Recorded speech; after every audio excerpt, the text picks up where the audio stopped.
For nearly 5,000 years, the galactic dominion of Varith ruled hundreds of star systems through one unbreakable symbol of power: dragons. These were not ordinary beasts but colossal void dragons, ancient creatures capable of surviving in the emptiness between stars, breathing celestial fire that could melt battleships, and forming life bonds with only a single master. Every royal heir of the Dominion received a dragon during the Rite of Blood, a sacred ceremony that determined who was worthy to inherit the throne. If the dragon accepted its chosen rider, the bond lasted for life. If it rejected the candidate, history remembered only one outcome: death. Among the countless species living beneath the Dominion's banner, humans occupied the lowest rank. They were recent arrivals to the galactic stage, considered physically weak, magically empty, and technologically unimpressive compared to the ancient civilizations surrounding them. Most humans worked as engineers, miners, medics, or laborers on the frontier worlds. Few dragons even acknowledged their existence. The royal capital, Nox Astra, floated above a black gas giant whose storms glowed with crimson lightning. It was there that millions gathered to witness the Rite of Blood for Prince Kaler, the only son of Emperor Varix. Kaler had spent his entire life preparing for this moment. He was a gifted warrior, brilliant tactician, and one of the strongest mages of his generation. The court expected the ceremony to become another glorious chapter in the dynasty's history. Standing beside the obsidian altar was the prince's assigned dragon, an enormous void dragon named Nithyrus. Her scales shimmered like polished midnight glass, while glowing silver scars crossed her massive wings, reminders of ancient wars fought before most civilizations even existed. Legends claimed she had chosen only 3 riders in nearly 2,000 years. As the ceremony began, the High Oracle raised a ceremonial blade forged from a fallen star. "Let royal blood awaken the bond," he proclaimed. Prince Kaler stepped forward confidently and allowed the blade to slice across his palm. Crimson blood dripped onto the black altar. Nithyrus slowly lowered her great head. The entire court held its breath. Instead of touching the prince gently as tradition required, the dragon suddenly growled. The sound shook the palace itself. Before anyone could react, Nithyrus lunged. Her enormous claws slammed into the altar while her fangs tore across Kaler's forearm, drawing blood. The prince stumbled backward in shock. Gasps echoed through the chamber. Royal guards immediately surrounded the emperor, believing the dragon had gone mad. Yet Nithyrus did not continue attacking. Instead, she stared silently at the prince with deep sadness before slowly turning away from him altogether. Such a thing had never happened before. The bond had been refused. Panic spread throughout the palace. Nobles whispered frantically. Advisors demanded explanations. Some claimed dark magic had cursed the ceremony. Others insisted the prince had somehow failed the ancient trial. The emperor's face remained unreadable, but disappointment filled his eyes. The High Oracle finally spoke with trembling uncertainty. "The rite has rejected the heir. By ancient law, Kaler could never again claim the throne." The dragon walked calmly out of the ceremonial hall without another glance toward the prince. None dared stop her. High above the palace, Nithyrus spread her immense wings and launched herself into the sky, soaring beyond the towering spires of Nox Astra toward the industrial districts orbiting the far side of the planet. Deep within Dock 7, where damaged warships from across the Dominion were repaired, a young human engineer named Ethan Rowan wiped grease from his hands after finishing another 16-hour shift. At 29 years old, Ethan had earned a quiet reputation as the station's best structural mechanic. He rarely sought recognition, preferring to solve impossible engineering problems that others abandoned. Raised on one of humanity's struggling frontier colonies, Ethan believed every machine deserved one more chance before being discarded. That belief extended beyond machines. Whenever injured alien workers arrived at the docks, Ethan volunteered to help regardless of their species. "Broken things," he often joked, "usually just need someone patient enough to listen." As Ethan carried a toolbox across the massive docking platform, every alarm suddenly activated. Workers scattered in panic as an enormous shadow descended from the clouds. Nithyrus landed with enough force to shake the entire station. Hundreds of engineers fled immediately. Void dragons rarely visited civilian sectors, and never without royal escorts. Ethan stood frozen. The dragon slowly approached him, each footstep echoing through the empty dock. Her silver eyes studied the frightened human for several long moments. Ethan noticed something others had missed. Blood still dripped from a deep wound along one of her forelegs. During the chaotic ceremony, shattered pieces of the obsidian altar had become embedded beneath her scales. She wasn't hunting. She was injured. Every instinct urged Ethan to run. Instead, he slowly set down his toolbox and spoke as calmly as he would to any frightened patient. "That looks painful." Nithris stopped only a few feet away. The surrounding security forces raised plasma weapons but hesitated to fire. Ethan carefully removed a clean repair cloth from his pocket. "I'm not going to hurt you," he said quietly. "May I take a look?" The dragon lowered her injured leg without making a sound. Workers watching from behind barricades stared in disbelief. Ethan gently examined the wound, carefully removing each sharp fragment of black crystal one by one. Nithris never flinched.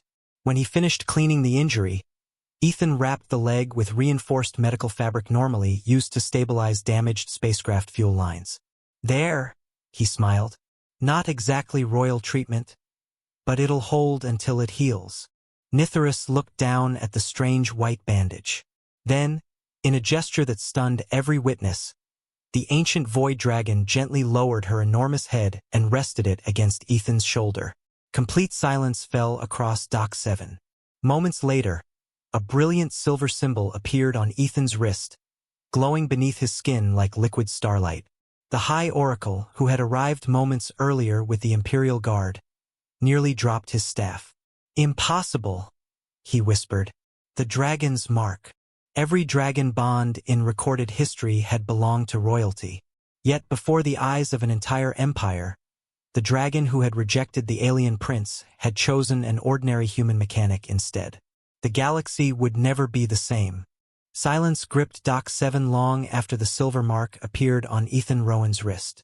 Hundreds of engineers, soldiers, and civilians stared at the glowing symbol, each hoping they had somehow imagined what they had witnessed. The ancient void dragon, Nithris, remained peacefully beside the human mechanic, her enormous head resting gently against his shoulder as though she had known him for years. Ethan himself looked completely bewildered. He stared at the shimmering mark circling his wrist like liquid starlight before slowly looking up at the dragon. "I don't think that's supposed to happen," he muttered nervously. To everyone's astonishment, Nithris let out a low rumbling sound that almost resembled amusement. The High Oracle stepped forward cautiously, surrounded by Imperial guards with weapons raised, but uncertain whether they should intervene. His ancient eyes never left Ethan's wrist. "The mark of eternal bond," he whispered. "I have studied it for nearly 2 centuries. Yet never have I seen it choose anyone outside the royal bloodline." Murmurs spread through the crowd. Several nobles who had rushed from the palace looked at Ethan with open disbelief. "A human?" One scoffed.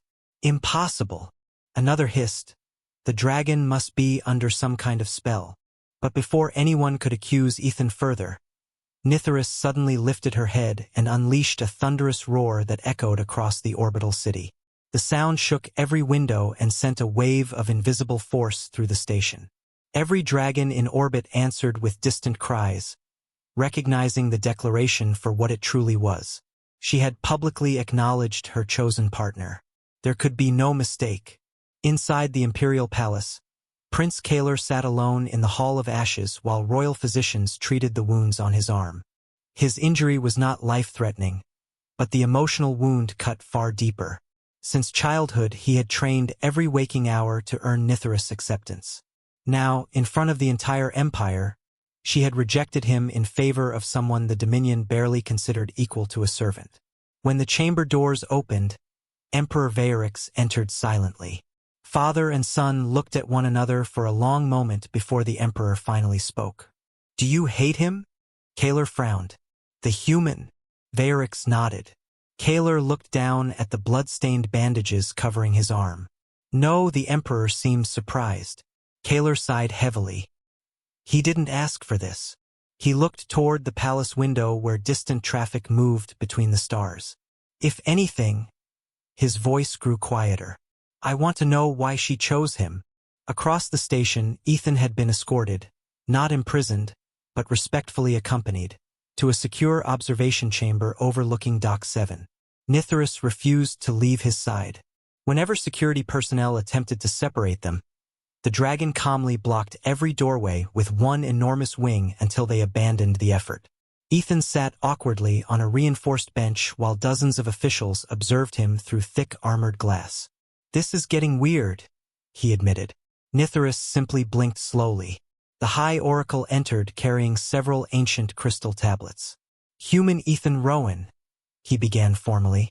Have you ever encountered a void dragon before today? Ethan shook his head. No. Have you performed any rituals? No. Used forbidden magic? Ethan laughed nervously. I can barely operate the office coffee machine. Even the Oracle struggled not to smile. Everything about Ethan seemed painfully ordinary. Yet the dragon's mark shining upon his wrist was unquestionably real. After hours of questioning, the Oracle finally asked the one question that mattered most. Why did you approach her? Ethan looked confused. Because she was hurt. You knew she could kill you. Yes. Then why? Ethan shrugged as though the answer were obvious. Someone had to help. The Oracle slowly lowered his crystal tablet. It was such a simple answer. Yet somehow it felt more significant than any magical explanation. Meanwhile, deep beneath the palace archives, elderly historians began searching forgotten records older than the Dominion itself. One brittle manuscript, untouched for nearly 3,000 years, described the very first Void Dragon bond. The chief historian hurried toward the emperor carrying the fragile document. Your Majesty, he said breathlessly, I believe we've misunderstood the right of blood. Vaerix accepted the manuscript. Across its faded pages, ancient script described the original purpose of the ceremony. The dragons never chose heirs because of noble blood. They chose guardians worthy of trust. The emperor reread the passage several times in stunned silence. Over countless generations, political ambition had slowly transformed that sacred tradition into an assumption that only royalty could ever be worthy. The dragons had never agreed to such a rule. They had simply tolerated it. Until now, before the emperor could process the revelation, every alarm throughout the capital suddenly activated. A terrified officer rushed into the throne room. Majesty, he shouted. Unknown fleet emerging from hyperspace. Moments later, enormous holographic displays filled the chamber. Hundreds of black warships materialized beyond the planet's defensive perimeter, each bearing the crimson insignia of the Obsidian Covenant, a ruthless coalition of exiled warlords defeated centuries earlier and believed long extinct. At their center floated a colossal flagship larger than the Imperial Palace itself. A transmission immediately appeared. The image of Lord Zareth, leader of the Covenant, smiled coldly. Greetings, Emperor. His eyes glittered with cruel satisfaction. I hear your dragon has abandoned your heir. The palace fell silent. Zareth continued. How unfortunate. His smile widened. Because today, your empire loses far more than its pride. The transmission ended. Across the orbital city, defense cannons powered to life as evacuation sirens echoed through every district. Ethan looked out through the observation window just as the first enemy ships emerged from hyperspace. Workers ran for shelter while military squadrons launched desperately toward the approaching armada. Nithirus rose to her full height, her silver eyes fixed upon the stars beyond the station. The dragon's mark on Ethan's wrist suddenly flared brighter than ever before. He looked at the glowing symbol in alarm. He said uncertainly. I don't suppose that means something good? The High Oracle stared at the mark, his expression filled with both awe and fear. No, he whispered. It means the bond has awakened. Before Ethan could ask what that meant, Nithirus gently nudged him toward the station's enormous launch platform. Outside, the stars themselves seemed to tremble as the ancient dragon spread her colossal wings. For the first time in history, A human was about to ride the most powerful dragon in the galaxy. Not as a servant, not as cargo, but as her chosen partner. And an entire empire's survival might depend upon whether the impossible bond between them was strong enough to face the darkness racing toward them from the stars. Dock 7 shook violently as the first explosions rippled across the orbital defense grid. Through the massive observation windows, Ethan watched brilliant streaks of crimson and blue energy carve across the darkness of space, while Imperial warships rushed to intercept the invading Obsidian Covenant fleet. It looked less like a battle and more like a storm swallowing the stars. Warning sirens echoed through every corridor as civilians scrambled toward emergency shelters. Nithris stood at the edge of the launch platform, her silver eyes fixed upon the enemy armada, calm despite the chaos surrounding her. The glowing dragon's mark on Ethan's wrist pulsed in perfect rhythm with the dragon's heartbeat. Every pulse carried strange sensations, warmth, determination, and fragments of emotions that clearly did not belong to him. "You're talking to me?" Ethan whispered. He heard no words, only feelings. Resolve, trust, urgency. The High Oracle stepped beside him, watching the mark with amazement. "The oldest record spoke of this," he murmured. "A complete bond." Ethan frowned. "Complete. Most riders command dragons." The Oracle shook his head slowly. "You are not commanding her." He looked directly at Ethan. "You are sharing one another's hearts." Before Ethan could respond, the launch platform doors exploded inward as a damaged Imperial fighter crashed across the deck in a shower of sparks. A wounded pilot stumbled free. "The outer fleet is collapsing," she shouted. "Their flagship is deploying Void Reapers." Everyone looked toward the stars. From beneath Lord Zaratha's colossal command ship emerged 6 monstrous creatures unlike anything Ethan had ever seen. They resembled dragons twisted into nightmares, black skeletal wings, burning crimson eyes, and bodies covered in living armor forged from corrupted crystal. They moved with unnatural speed, tearing through Imperial squadrons as though they were made of paper. The High Oracle's face turned pale. "They found them?" Ethan stared at the creatures. "Found what?" The Oracle answered quietly. "The dragons we failed to save." Thousands of years earlier, before the Dominion united the galaxy, several young void dragons had been captured by warlords who sought to create living weapons. Subjected to unimaginable experiments, their bodies and minds had been corrupted until only rage remained. History claimed every corrupted dragon had perished during the First Galactic War. History, it seemed, had been wrong. Nithris released a low growl unlike any sound Ethan had heard before. Through the bond, he felt something that almost broke his heart. Grief. These monsters had once been her own kind. Without hesitation, Nithris lowered one massive wing beside Ethan. He understood immediately. "You want me to come?" Fear clenched his stomach. He had never ridden anything larger than a freight loader in his life. Yet somehow the bond filled him with quiet confidence. He climbed carefully onto the dragon's broad shoulders, gripping the natural ridges between her silver scales. The moment he settled into place, brilliant streams of light spread from the dragon's mark across Nithris' body. Her ancient scars glowed like constellations awakening after centuries of darkness. Every dragon across the battlefield suddenly lifted its head toward her. Prince Kaler watched from the command bridge of the Imperial flagship. "The bond," he whispered. One of his officers pointed toward Nithris. "Your Highness, look." Instead of flying alone, every loyal void dragon in the Imperial fleet gradually turned toward Nithris, forming ranks behind her. She had become their leader, not because Ethan commanded them, because they trusted the dragon who had chosen compassion over tradition. "Open the defensive corridor," Kaler ordered immediately. His officers hesitated. "But Your Highness, the human—" "Now," Kaler snapped. "If Nithris believes in him—" He looked toward the stars with quiet determination. "Then so will I." Massive defense cannons shifted aside, creating a path through the battlefield. With one thunderous beat of her wings, Nithris launched into open space. Ethan expected cold, suffocation, impossible pressure. Yet the dragon's mark surrounded them with shimmering silver energy. They soared effortlessly through the vacuum between stars. The sensation was unlike flying. It felt as though space itself welcomed them.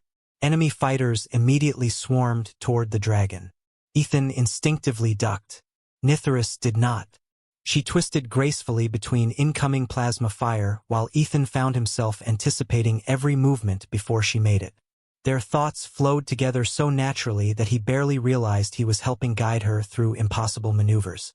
"Left," he whispered without thinking. Nithris banked instantly, avoiding a barrage that would have struck moments later. "Down." She rolled beneath another volley. Neither questioned how the other knew. The bond simply worked. They burst through the enemy formation like a silver comet. Across both fleets, soldiers stared in disbelief as one dragon and one human dismantled squadrons that should have overwhelmed them. Yet Lord Zareth merely smiled from aboard his flagship. "Excellent," he murmured. "She's stronger than predicted." He turned toward a heavily armored chamber deep within his vessel. "Prepare Project Eclipse." Massive steel doors slowly opened. Chains thicker than starship engines stretched into darkness. From within came a roar so powerful that it rattled every deck of the flagship. Even Nithris froze mid-flight. Terror flooded through the bond. Not fear for herself. Fear for Ethan. He looked toward the flagship. "What is it?" Through the bond came a single emotion so ancient and overwhelming that words became unnecessary. The answer reached him anyway. The first dragon. Deep beneath layers of restraints slept the oldest void dragon ever born, captured centuries ago and twisted by the Obsidian Covenant into a living weapon. Unlike the corrupted reapers outside, this dragon retained nearly all of its original power. Only endless torture had shattered its mind. Zareth stepped onto the containment platform. "Awaken him."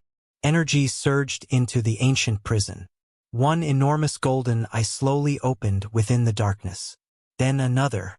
The flagship itself groaned as chains strained under impossible strength.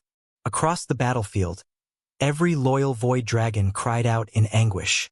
Nithris trembled. Ethan placed one steady hand against her neck. "We're together," he said quietly. The fear flowing through the bond slowly steadied.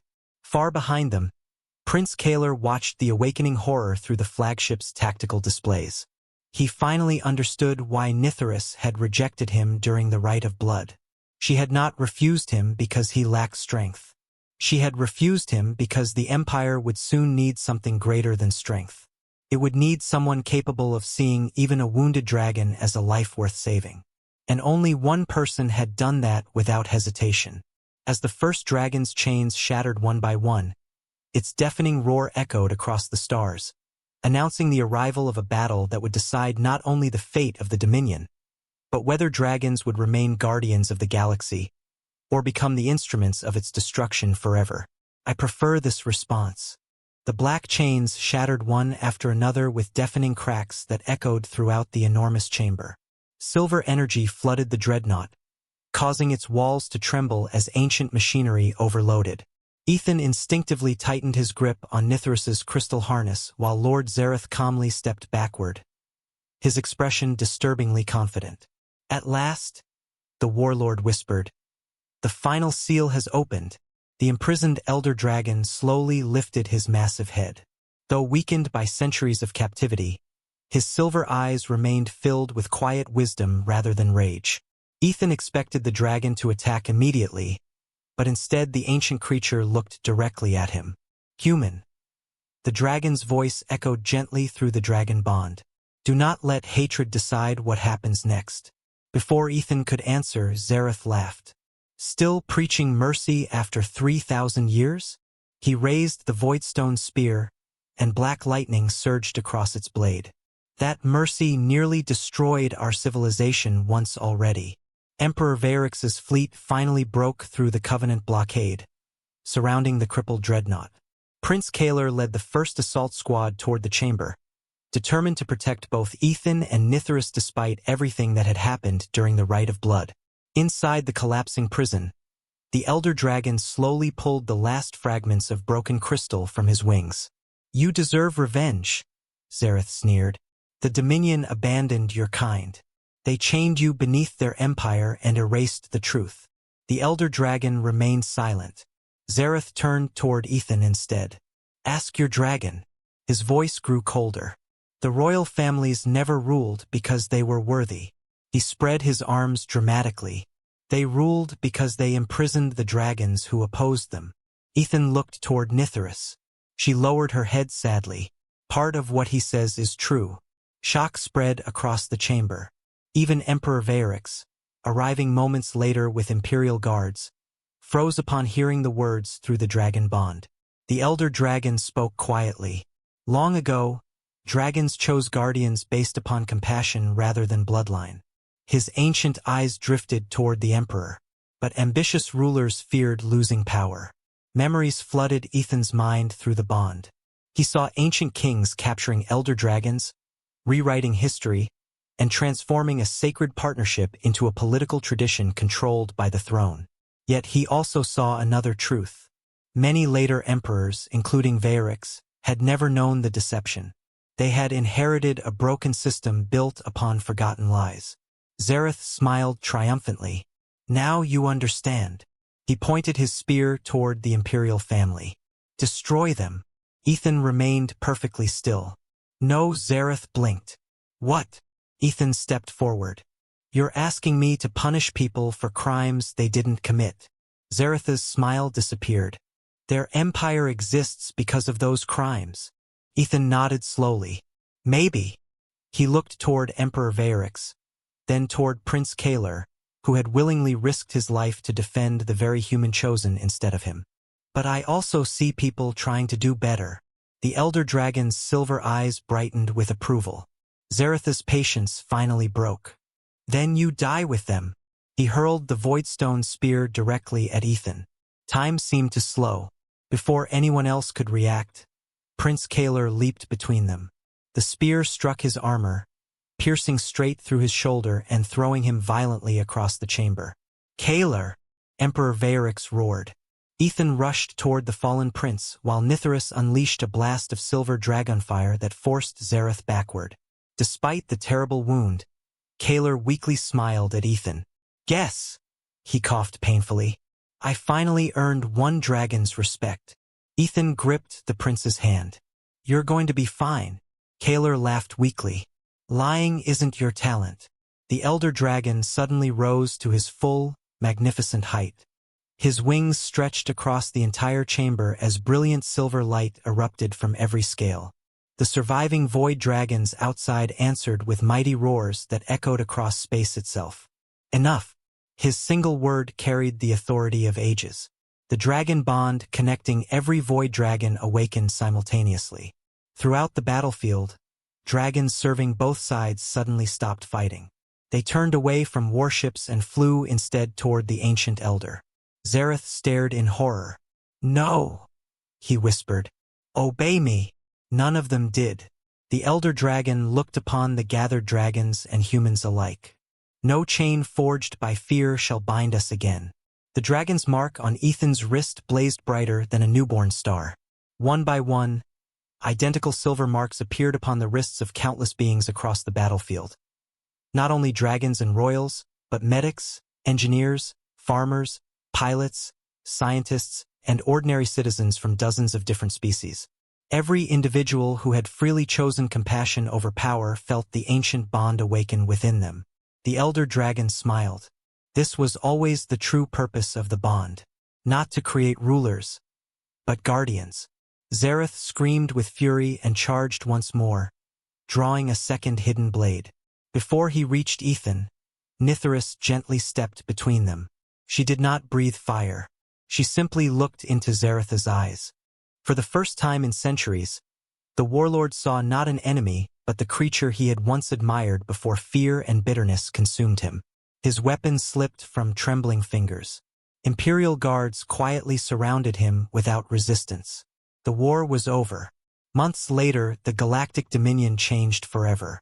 Emperor Varix publicly revealed the forgotten history and formally dissolved the ancient law restricting dragon bonds to royal bloodlines.